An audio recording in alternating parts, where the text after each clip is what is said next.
saya Felicia Ricci Primariani dari kelas S1 akan menjelaskan tentang kerajaan yang bercorak Islam, yaitu Kerajaan Demak. Kerajaan bercorak Islam. Teori masuknya Islam ke Indonesia. Yang pertama, ada teori Gujarat. Teori Gujarat dikemukakan oleh seorang ilmuwan Belanda bernama J. Pineapple.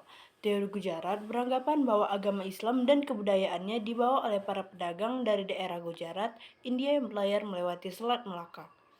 Teori ini juga menjelaskan Islam secara masif berkembang di Nusantara sekitar abad ke-13 Masehi melalui kontak para pedagang dan kerajaan Samudra Pasai yang menguasai Selat Malaka pada saat itu. Yang kedua ada teori Persia. Teori Persia didukung oleh Hussein Dijadiningrat dan Umar Amir Hussein. Mereka beranggapan bahwa Islam masuk ke Nusantara melalui para pedagang yang berasal dari Persia, bukan dari Gujarat. Persia adalah sebuah kerajaan yang saat ini kemungkinan besar berada di Iran. Teori ini dicetus pada awal masuknya Islam ke Nusantara di abad ke-13. Ajaran yang marak saat itu adalah ajaran Syiah yang berasal dari Persia.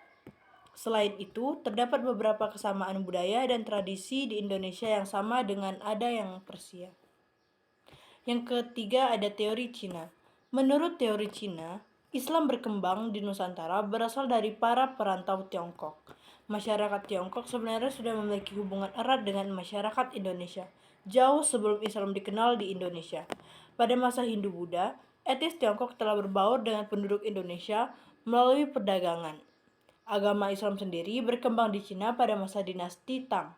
Menurut Sumanto Al-Kutubi, pada masa dinasti Tang di daerah Kanton Zhangzhou, Zhuangzhou, dan pesisir Cina bagian selatan telah terdapat sejumlah pemukiman Muslim.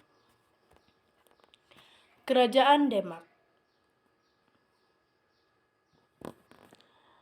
Kerajaan Demak didirikan oleh Raden Patah pada akhir abad ke-15. Raden Patah berkuasa di Kerajaan Demak pada tahun 1500 sampai 1518. Sepeninggal Raden Patah, Kerajaan Demak dipimpin oleh Patih Yunus dan Kerajaan Demak mencapai puncak kejayaan pada masa pemerintahan Sultan Trenggono pada tahun 1521 sampai 1946. Pada saat itu, wilayah Kerajaan Demak meliputi sebagian besar pesisir utara Pulau Jawa. Pada perkembangannya, wilayah kekuasaan Demak meluas ke Sukanda, Kalimantan Barat, Palembang, Jambi, dan Banjar, Kalimantan Selatan. Setelah Sultan Trenggono wafat pada tahun 1546, Kerajaan Demak mengalami kemunduran karena terjadi perebutan kekuasaan antara Pangeran Prawoto, putra Sultan Trenggono, dan Arya Penangsang, keturunan Pangeran Sekar Sedolepen, adik Sultan Trenggono. Dalam perselisihan itu, Arya Penangsang berhasil membunuh Pangeran Prawoto. Adapun Arya Penangsang kemudian berhasil dibunuh oleh Joko Tingkir dan Panjang. Perekonomian Kerajaan Demak bertumbuh pada sektor perdagangan maritim dan agraris. Pelabuhan Demak menjadi pelabuhan transito yang menghubungkan perdagangan internasional antara Indonesia bagian barat dan Indonesia bagian timur. Selain sektor perdagangan maritim, Kerajaan Demak mengembangkan sektor agraris yang menghasilkan beras.